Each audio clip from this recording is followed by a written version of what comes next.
For this Friday evening Sports Volleyball Coaches Spotlight, we go into South Valley League territory, and we're joined by Rancho Christian head coach Rochelle Short. Rochelle, how are you this evening? I'm doing great, thank you. All right. You served a stint as the head coach at Point Loma before coming to Rancho Christian. Yes. But when you came back to the high school level, what was the biggest adjustment for you after spending so many years in college? Not being able to recruit. Not being able to pick my own players, and dealing with what we have that's at the school.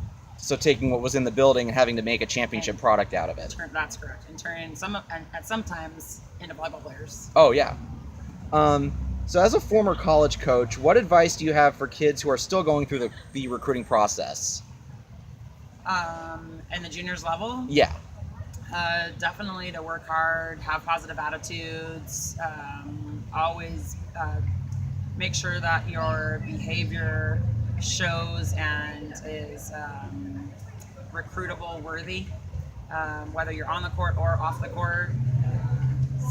Make sure you hit the books, have to have a good GPA at all times, and I think the biggest thing right now though is your ultimate attitude. They want the best teammates. Yeah. They don't want, people are athletic, people have skill, but they want the intangible things, the best teammates. Okay. And that's how they're looking at recruiting. Okay. Like I said, you guys were off to a good start, 11-1. Yes. Kind of, what did you learn about your team in that one-day Cal-Lu tournament that has kind of expanded, that has expanded throughout the course of the year, as you head into the South Valley League? Yeah, that tournament, having a bunch of matches all in one day, and the one-day tournament really showed how much passion and heart our team has. They truly do play every point. They truly do love to play. They want to be out there. We dealt with a couple injuries the day before the tournament and on tournament day, and everybody still played. So they said, take me up. I want to be out there still. There was, at one point, one girl had to sit out for, I think, an entire game. And then she looked at me and she goes, do I get to play? And I said, are you ready to play? And she said, yes. So it's awesome.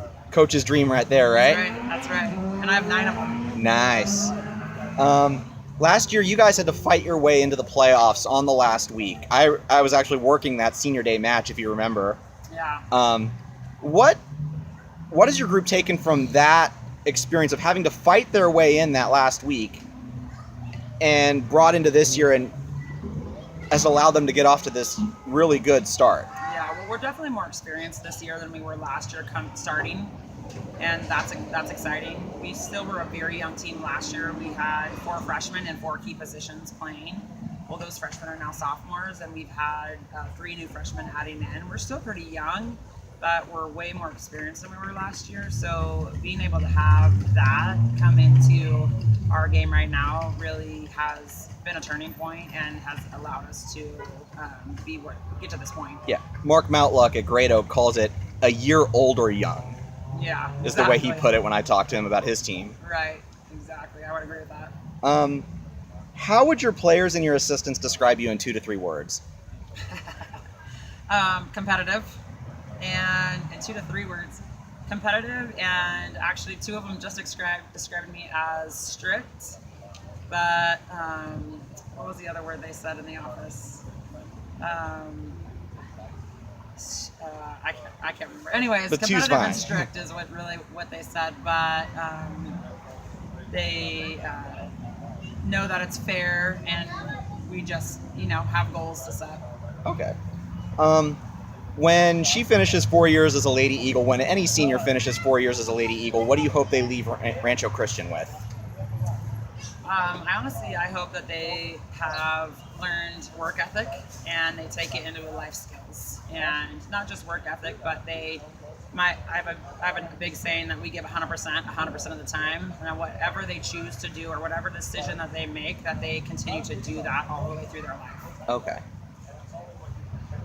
What is a common misconception about athletics in general at the small school level, but volleyball specifically at the small school level? Common misconception. I don't know if it's volleyball specific, but athletics, that we get away with anything. That athletics and athletes, the whole department gets away with anything that they want to.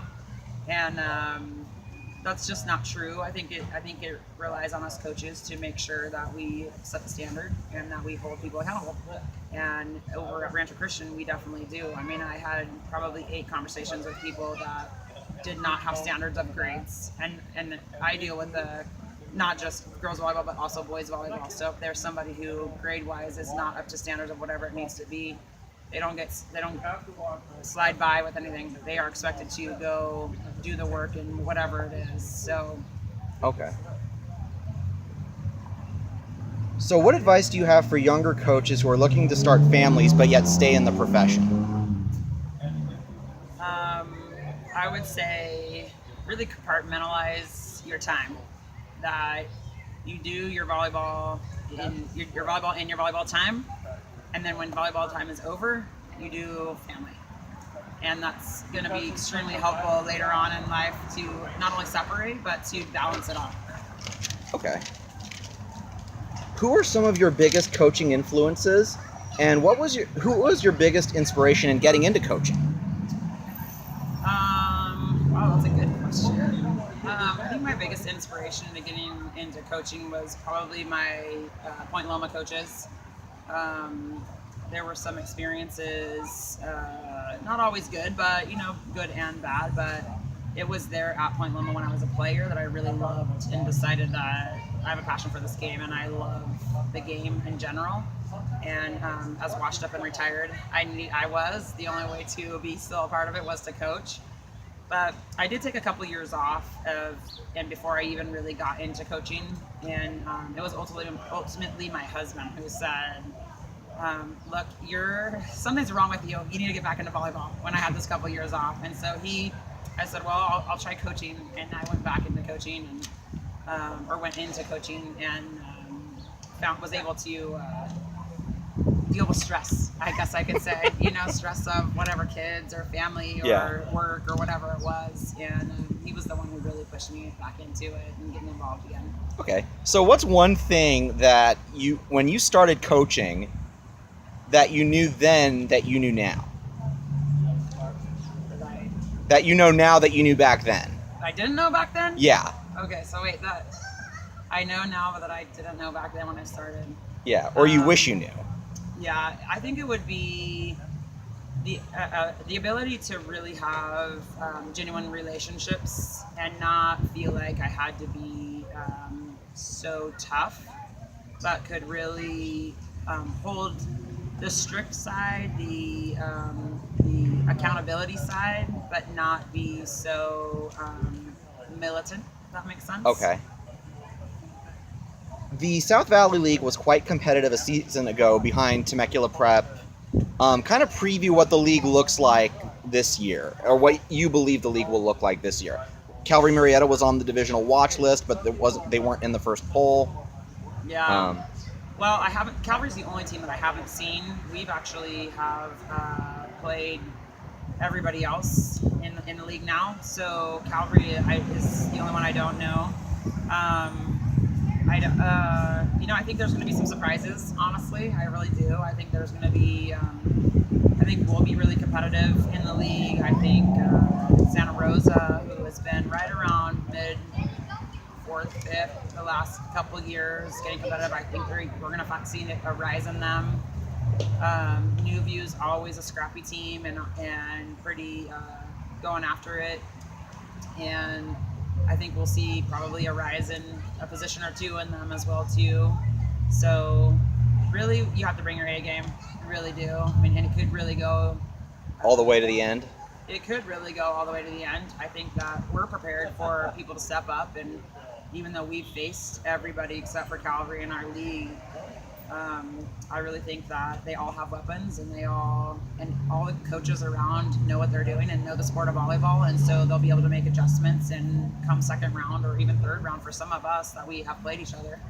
That it could actually go either way. It might be going out 5 sets in a match. Okay. What were you like as a player, and how have those qualities transitioned themselves into you as a coach? Well, I remember my college coach telling me that I was the hardest working player that she's ever coached, and I feel like that's one of the things that I instill in my team and my players, that it doesn't matter if we're perfect or not, because we're not going to be perfect, and that's the bottom line, is we're not going to be perfect, but hard work will get us close to it, and we cannot do anything without working hard for every point. So we take it point by point, and the other thing I think would be aggressiveness. Like, I don't let our girls be tentative at any time. So I always tell them, whatever choice you choose to make, do it 100% and be aggressive at it. So we have some freshmen who are learning how to play varsity volleyball right now. And our freshmen are timid at times and hesitant at times. And we're constantly working towards them and telling them that make sure, be aggressive. Doesn't matter what you decide you're going to do, whether you're going to go tip a ball or whether you're going to block or whether you're going to pass an out ball. Whatever your choice is, be aggressive doing it and go 100%. Okay. And I feel like that's how I was as a player as well. Okay. What is one random fact that no one knows about you? Random fact that nobody knows about me. I love Mexican food. Ooh. All right. All right, now it's time for your rapid fire.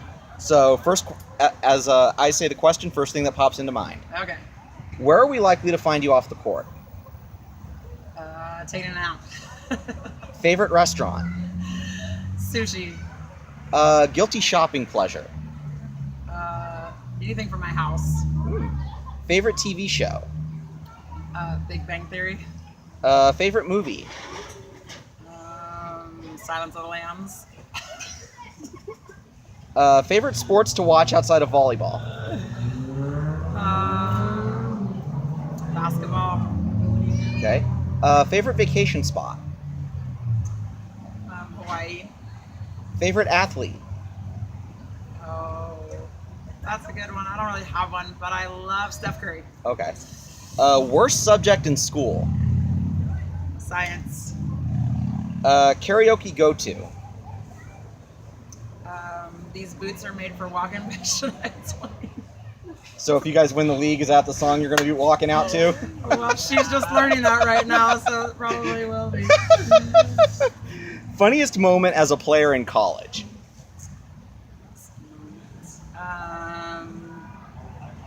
Oh man, funniest moment as a player. It could be coaching too. We can reward that. Coaching. I think it's just happened more recently. That's why I remember it. But for senior night, I kind of did different things for each player, things that meant something to them. And one of my setters at the time had a dog that she loved, like absolutely loved this dog. And so I arranged to have her roommate bring her dog to senior night. And as she was walking out one side, I walked on the court on the other side, walking her dog to her for senior night. So she had her dog at senior night with her, along with her parents, of course. And if I was at that match, it probably would have gone 5, Yeah. as you've well known my reputation for going 5. Right, exactly. All right. And game day superstitions? We hit a poster, although our locker room is being painted now, so we don't have a poster, but we now act as our poster is up there. We had a saying last year that was written on, that was posted up, was hard work beats talent when talent doesn't work hard. And we hit that every single day that we walked out of our locker room, and we act as it's there now. We're just not allowed to put it up yet because our locker room is being painted. Okay. So. And favorite book? I like all the Dan Brown books. So Okay. Symbols and Angels and Demons. Okay. All right, Rochelle, thank you for joining us. Thank you so It was a much for blast. having me. You're clear.